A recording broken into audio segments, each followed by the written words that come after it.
मेरे पीछे दिख रहा है ये कैथेड्रल क्रिश्चियनिटी के 3 प्रमुख तीर्थ स्थलों में से एक है, जो जीसस के 12 डिसाइबल्स में से एक सेंट जेम्स द ग्रेटर के टॉम के ऊपर ये कैथेड्रल बना हुआ है। नमस्कार, मेरा नाम अनुपमा है और आज मैं आपको दिखाने वाली हूँ cathedral of Santiago day Compostela, जो स्पेन के गैलिशियन रीजन में लोकेटेड है। यहाँ पर आने के लिए आपको इंटरनेशनल फ्लाइट लेनी होगी पोर्टो या फिर मैड्रिड की, जहाँ से आप डोमेस्टिक फ्लाइट ले सकते हो सैंटियागो के लिए, या फिर ट्रेन या बसेस के थ्रू 3 से 4 घंटे में आप सैंटियागो पहुंच सकते हो। तो चलिए मैं आपको लेकर चलती हूँ कैथेड्रल की तरफ, जिसका रास्ता इतिहास के सुनहरे पन्नों से होकर गुजरता है।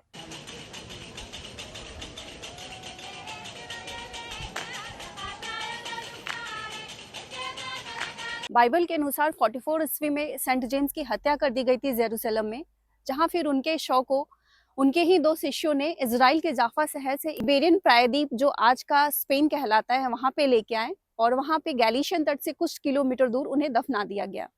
बहुत सालों तक इस बात को भुला दिया गया और फिर 9th सेंचुरी में रहस्यमय तरीके से उनके इस अवशेषों की खोज हुई, जहां किंग अल्फांजो सेकंड ने एक सेंचुरी का निर्माण करवाया और फिर धीरे धीरे यहाँ पे तीर्थयात्रियों का आना शुरू हो गया और आज के समय में लाखों तीर्थयात्री हजारों किलोमीटर का सफर पैदल तय करके यहाँ तक पहुँचते हैं, जिसे कैमिनो दे सैंटियागो कहते हैं। कैमिनो का मतलब होता है रास्ता और सैंटियागो स्पेनिश नेम है सेंट जेम्स का, यानी कि सेंट जेम्स तक पहुँचने का रास्ता। तो ये कहानी थी सेंट जेम्स के टॉम के ऊपर बने इस कैथेड्रल की।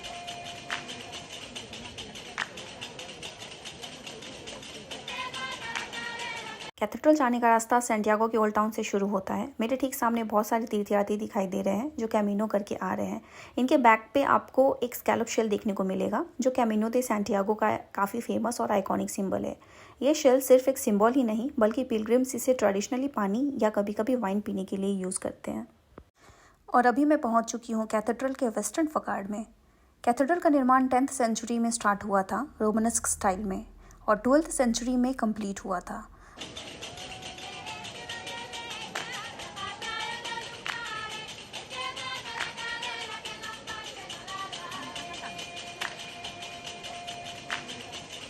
लगभग 150 सालों में बने इस कैथेड्रल में आपको रोमनस्क, गोथिक और बोरक्को आर्किटेक्चर का एक खूबसूरत मिश्रण देखने को मिलेगा। वेस्टर्न फकार्ड के सेंटर में आपको सेंट जेम्स की एक प्रतिमा दिखाई देगी, जो कि एक तीर्थयात्री के कपड़ों में है। कैथेड्रल के सबसे इम्पॉर्टेंट एलिमेंट और रोमनस्क आर्ट की दुनिया का सबसे खूबसूरत और डिटेल्ड आर्ट वर्क में से एक, जो एक स्टोन स्कल्पचर और आर्किटेक्चरल मास्टरपीस है, जिसे यूनेस्को ने सैंटियागो के ओल्ड टाउन के साथ इसे भी वर्ल्ड हेरिटेज साइट्स की लिस्ट में शामिल किया है। पोर्टिको दा ग्लोरिया, जो इन विशाल दरवाजों के पीछे है। इसका निर्माण 12th सेंचुरी में मास्टर मार्टियो के द्वारा हुआ था। इसकी एंट्री इस गेट से टिकट के थ्रू होती है और यहाँ भी फोटो और वीडियो लेना अलाउड नहीं है। कैथेड्रल के सामने का स्क्वायर प्लाजा दो ओब्राडोइरो कहलाता है। ये वही जगह है जहाँ सभी टूरिस्ट और तीर्थयात्री यहाँ पहुँचने के बाद विश्राम करते हैं और चुपचाप बैठकर इस कैथेड्रल के वेस्टर्न फकार्ड को देखते रहते हैं। कैथेड्रल के वेस्टर्न फकार्ड के बिल्कुल लेफ्ट में है सैंटियागो अल्फियो कॉलेज, जिसकी स्थापना और निर्माण का आदेश 16th सेंचुरी में दिया गया था। बाद में इसे सैंटियागो दे कंपोस्टेला यूनिवर्सिटी का एक हिस्सा बना दिया गया। इसके ठीक लेफ्ट में है रजोए पैलेस, जिसका निर्माण 18th सेंचुरी में किया गया था। इस बिल्डिंग के बिल्कुल टॉप पर है सेंट जेम्स यानी सैंटियागो की एक स्टैचू, जो कि उनके इस वॉरियर फॉर्म को रिप्रेजेंट करता है। अभी ये सिटी काउंसिल की सीट है और साथ ही साथ गैलिशिया के रीजनल गवर्नमेंट की अध्यक्षता भी यहीं से होती है। रॉयल पैलेस के लेफ्ट में है सैंटियागो का प्रेस्टीजियस 5-स्टार होटल, जिसका निर्माण 15th सेंचुरी में तीर्थयात्रियों के आराम और देखभाल के लिए एक हॉस्पिटल के रूप में किया गया था, जिसे बाद में एक होटल में कन्वर्ट कर दिया गया। और ये है मिनी ट्रेन, जिस पे बैठकर आप पूरे सिटी का आइडियल व्यू एंजॉय कर सकते हैं।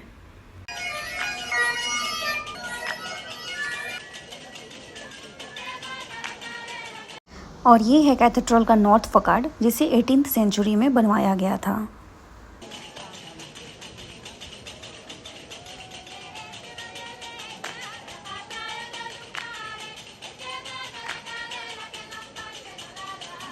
कैथेड्रल के ईस्ट फकार्ड पर मौजूद 2 प्रमुख दरवाजों में से एक है हॉली डोर, जिसे डोर ऑफ फॉरगिवनेस भी कहा जाता है।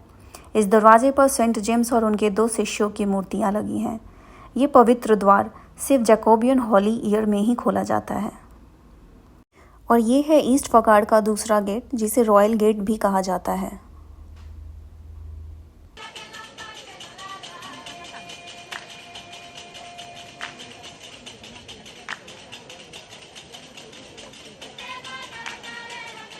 कैथेड्रल के आसपास बहुत सारे रेस्टोरेंट्स और सोवेनियर्स की शॉप्स हैं जो इस जगह पे एक अलग ही एम्बियंस क्रिएट करते हैं।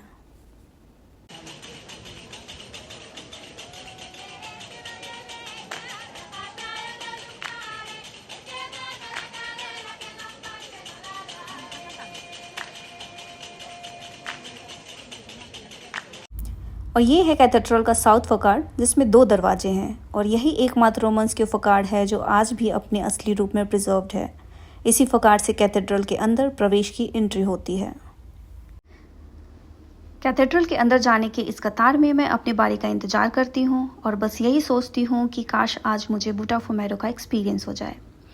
अंदर एंट्री लेते ही पता चला कि मास चल रहा था और उस दौरान फ़ोटो और वीडियो लेना अलाउड नहीं होता। मैं चुपचाप एक कोने में खड़ी थी और इस प्रोसेस को फील करने की कोशिश कर रही थी जो कि स्पेनिश लैंग्वेज में हो रहा था। और फिर मास के बाद जो हुआ उसका मैं महीनों से इंतज़ार कर रही थी। जी हाँ, बुटाफोमेरो। बुटाफोमेरो एक स्पेनिश वर्ड है जिसका मतलब होता है इंसेंस बर्नर, यानी कि धूपदानी। इसका इस्तेमाल सिर्फ कुछ खास ओकेजन्स जैसे मेजर फीस्ट डेज या जैकोबियन हॉली ईयर पर ही होता है। लगभग 50 केजी वजन और 1.5 मीटर लंबे इस इंसेंस बर्नर में लोबन और कोयला डाला गया। जब ये झूलना शुरू हुआ तो धीरे धीरे एक महकती खुशबू पूरे कैथेड्रल में फैल गई और पूरा माहौल जैसे एक अलग ही एनर्जी से भर गया।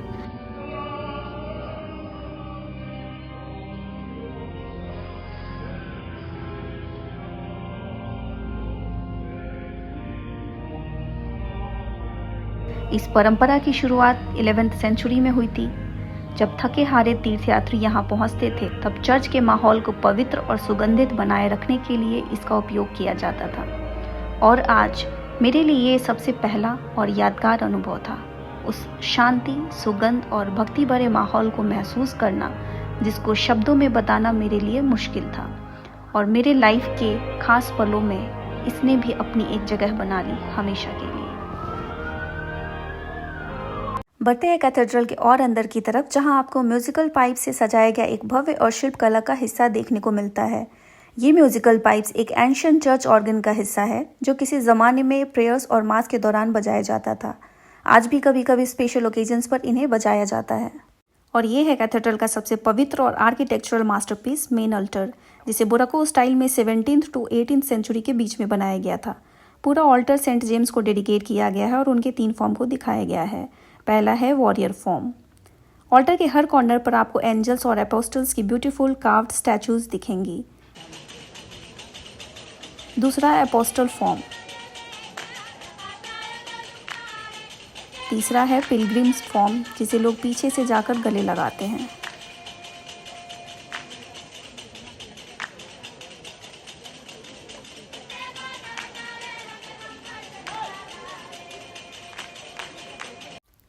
मेन ऑल्टर के आसपास आपको कई स्मॉल चैपल्स देखने को मिलेंगे जहां लोग चुपचाप बैठकर अपनी पर्सनल प्रेयर करते हैं। हर चैपल किसी स्पेसिफिक सेंट को डेडिकेटेड है और उनमें भी इंट्रिकेट कार्विंग्स और पेंटिंग्स की गई है।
मेन ऑल्टर के ठीक नीचे है ये क्रिप्ट, यानी एक गुफानुमा हिस्सा जो 9th सेंचुरी के प्राचीन चर्च के सब स्ट्रक्चर का पार्ट है। यहाँ सेंट जेम्स के अवशेषों को एक चांदी से बनी एक भव्य संदूक में रखा गया है और यह तीर्थयात्रियों की फाइनल डेस्टिनेशन है जहाँ वे अपना आभार प्रकट करते हैं। और अभी मैं जा रही हूँ सेंट जेम्स के पिलग्रिम फॉर्म वाले स्टैचू के पास, उन्हें और करीब से देखने। लेकिन वहाँ फ़ोटो या वीडियो लेना अलाउड नहीं है।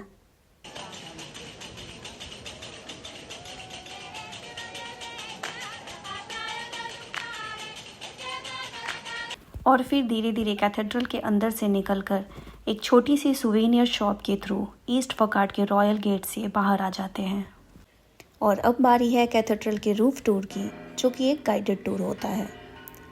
छत पे पहुंचने के बाद कुछ ऐसा नज़ारा दिखाई देता है।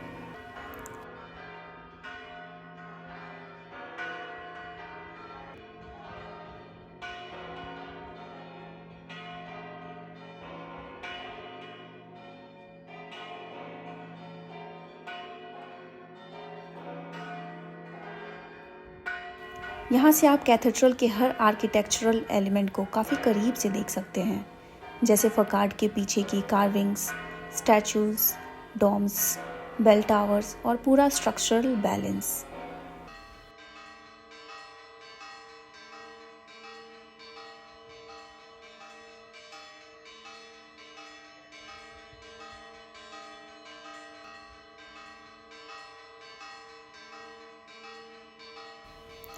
यहाँ से आप पूरे सैंटियागो सिटी का खूबसूरत व्यू भी एंजॉय कर सकते हो।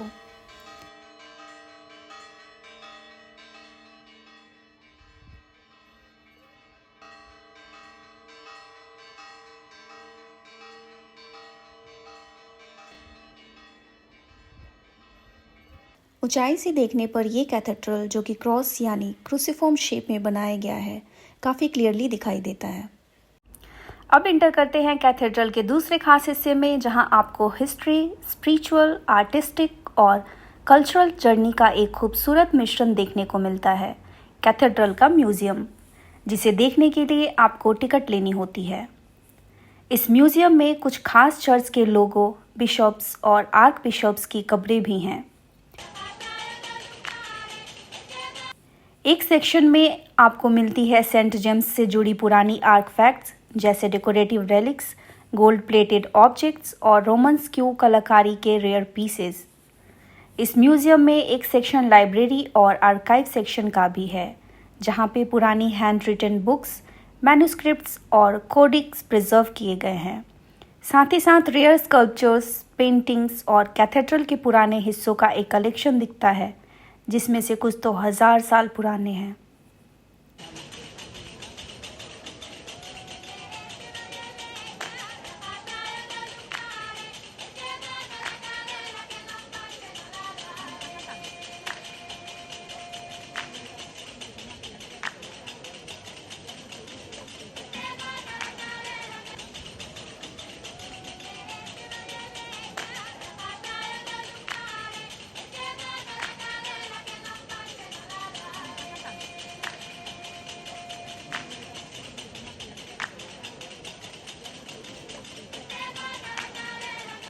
इस आइकॉनिक कैथेड्रल के एक्सेप्शनल हिस्टोरिकल, कल्चरल और नेचुरल सिग्निफिकेंस के कारण इसे 12 ट्रेजर्स ऑफ स्पेन में भी शामिल किया गया है।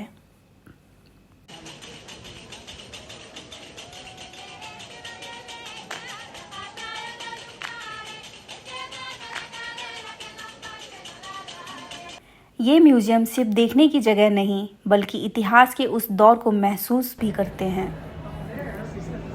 और ये है पार्क एलामेदा का लगभग 120 साल पुराना यूकलिप्टस या नीलगिरी का पेड़, जहाँ लोग चुपचाप बैठकर कैथेड्रल को देखते रहते हैं और उस शांति को महसूस करते हैं।